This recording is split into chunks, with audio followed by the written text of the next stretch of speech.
करने में तो हमको बिल्कुल कोई पॉइंट नहीं समझ में आता कि हम दूसरे के विषय की निंदा क्यों करें। अगर हम सही हों तो दूसरे की निंदा करने का अधिकार रखते हैं। विचार करो, आप खुद बैक से सोचो, बैक से सोचो, अपना जज तुम बनो, वकालत हम कर रहे हैं। आप पीछे बैक से अभी तक देखो, क्या आप निंदनीय कार्य नहीं किए? फिर आपका अधिकार कैसे दूसरे को निंदा कर देने का? भाई, अगर हम गंदे आचरण किए हैं और भगवान मुझे कृपा करके अच्छे मार्ग में चला रहे हैं, तो आज जो गंदा कर रहा है कल उसके ऊपर भी कृपा होगी ना। तो हमको निंदा करने का अधिकार कैसे बन सकता है?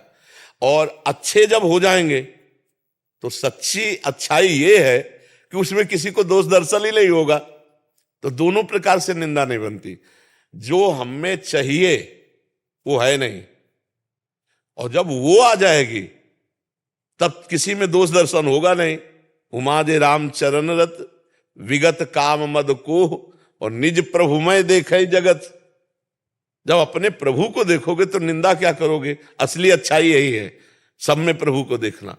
अब अभी स्थिति है नहीं, तो जब हम खुद अपना घर नहीं साफ कर पा रहे तो दूसरे के दरवाजे में कूड़ा देख कर क्यों निंदा करें? तेरे भावे जो करे भलो बुरो संसार नारायण, तू बैठ के अपनो भवन बुहार।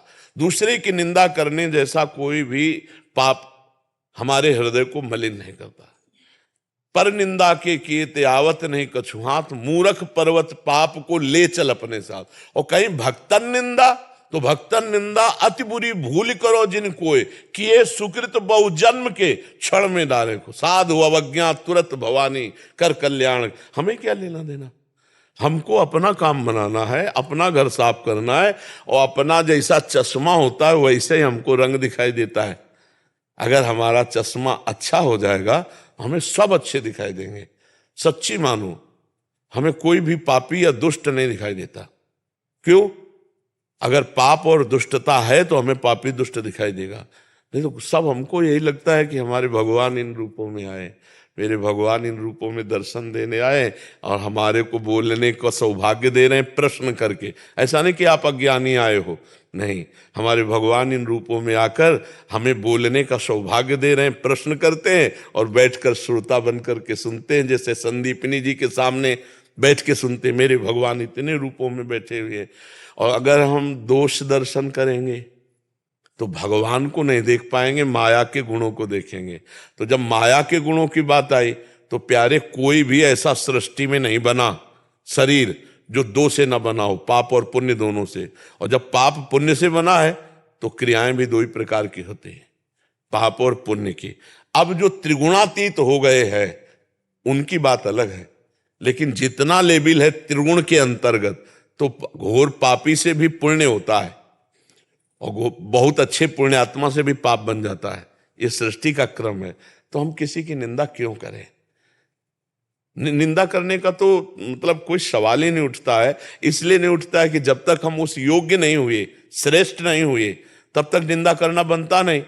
और जब श्रेष्ठ हो जाओगे तो उसमें श्रेष्ठता यही है, या तो सब में ब्रह्म भाव और या जड़ चेतन जग जीव जत सकल राम में जाने। अब हम किसकी निंदा करें? अपना ही स्वामी है, किसकी निंदा करें? गोरे उसके, काले उसके, पूरब पश्चिम वाले उसके, सब में उसी का नूर समाया। कौन है अपना, कौन पराया? सब रूपों में सिया राम में सब जगह। किसकी निंदा करें? क्यों भाई, आप हमें बताओ किसकी निंदा करें? सुबह मन से बना के जाता हूँ, आज किसी का निंदा नहीं करूंगा। नहीं, हम उसी मन को तुम्हारे नीचा दिखा रहे हैं जो गलत आपको दिखाता है। किस बात की क्यों निंदा करें? हम महान हैं क्या? तो फिर हमें मौन रहना चाहिए। हमें अपना कपड़ा देखना है कि कितनी जगह से दाग लगा हुआ है। आप अपने हृदय को पवित्र करो और भगवान, और जिस दिन हृदय पवित्र हो गया उस दिन बताना कि संसार में दोषी कौन है। घोर पापी में भी मुस्कुराता हुआ वही दिखाई देता है।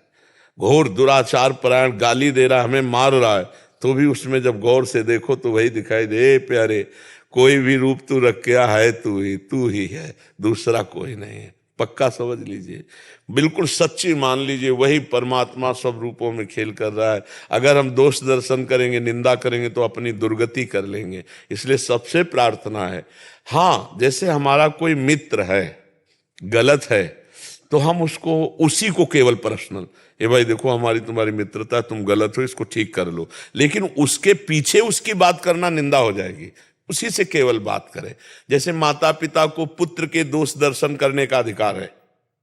पुत्र को दोष अगर है तो देखकर डांटना, फटकारना, चपत लगा देना, ऐसे गुरु का अधिकार शिष्य पर है, ऐसे ही मित्र का अधिकार मित्र पर है। तो हम अपने समाज में मित्रवत व्यवहार करें। अगर कोई गलत है और हम भाई बहुत बढ़िया तुम उसे बनाना चाहते तो हाथ जोड़ के कहो भाई ये बात गलत है, हमने संतों से सुनी, शास्त्र में सुनी हो, आप भी जानते हो गलत, इसे छोड़ दो, ये निंदा नहीं होगी। लेकिन उसके पीछे फिर 4 लोगों से उसकी बात करना, ये निंदा हो जाएगी और वो आपके पुण्य को नष्ट कर देगी। इसे क्यों भाई, पुण्य कमाना कितना कठिन है, गंवा क्यों? तो इसलिए मौन हो जाओ। जब आपको निंदा करने की बात आवे तो मौन हो जाओ, राधा राधा राधा राधा। अरे भगवान की शरण में, इसलिए वो बड़ों की शरण में इसलिए है। नहीं अभी छोड़ दे, भगवान जरा सा माया का इशारा कर दे तो अभी रद्दी कागज हो जाए।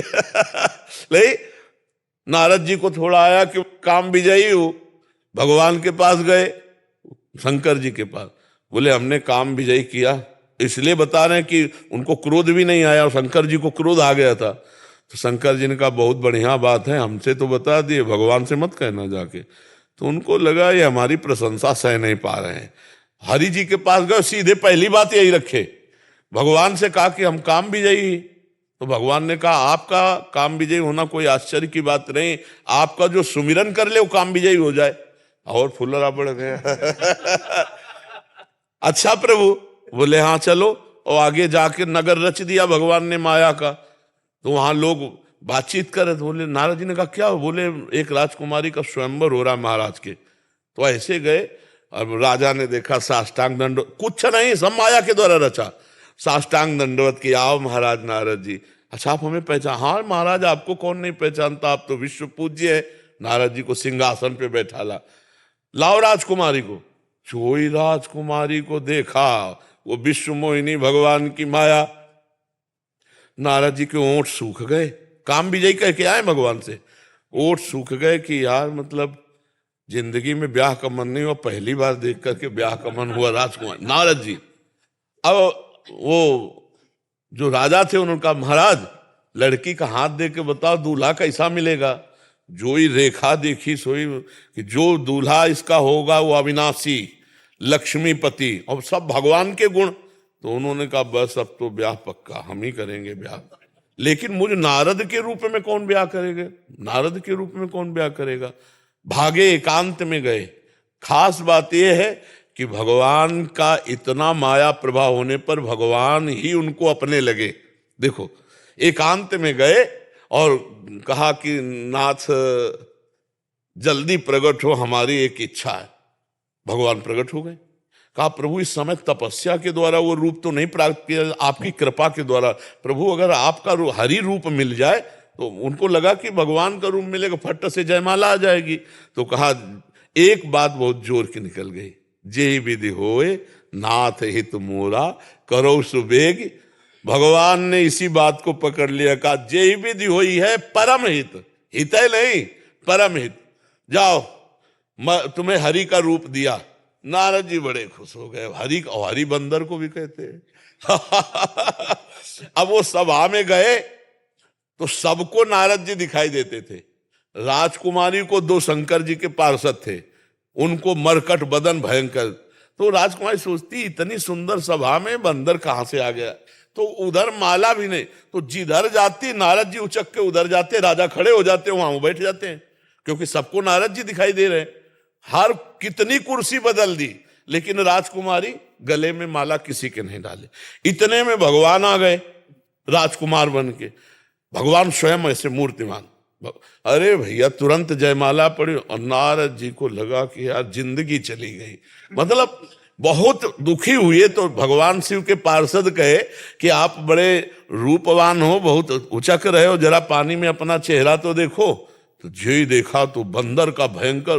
बोले इसी से राजकुमारी, हरि हमारे साथ धोखा किए, हमने कहा था हरि रूप देना, दे दिया बंदर का रूप। भागे जा रहे थे बैकुंठ भगवान के पास, रास्ते में ही बात करते हुए भगवान गले में हाथ डाले और उसी राजकुमारी से बात कर। नारद जी ने कहा, जल गए। देखो माया का प्रभाव, अपने इष्ट से जल गए कि जिंदगी में तो हमको चाहा नहीं, एक बार ब्याह की चाह, वो भी ये आके कर ले गए। मतलब और कोई करता तो चलो, ये ही आके कर ले गए। भगवान से कहा कि परम स्वतंत्र न सिर पर कोई, भावे मनो करो तुम सोई। आज देखो नारद से पाला पड़ा है, जाओ मैं श्राप देता हूं, जिस तरह मैं स्त्री वियोग से तड़प रहा हूं ऐसे तुम तड़पोगे, और जो बंदर का रूप दिया यही तुम्हारी सहायता करेगा। भगवान ने कहा स्वीकार है।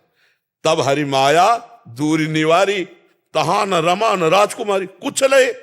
अरे नारद जी चरणों में, हे भगवान त्राहिमाम त्राहिमाम। ऐसी है भगवान की माया।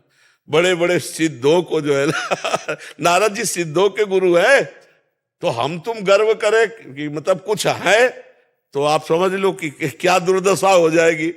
जब नारद जैसे सिद्धों को गर्व करने पर भगवान की माया परास्त कर देती है, तो हमें चाहिए किसी की निंदा न करें, सबसे झुक करके रहें, भगवान का नाम जप करें।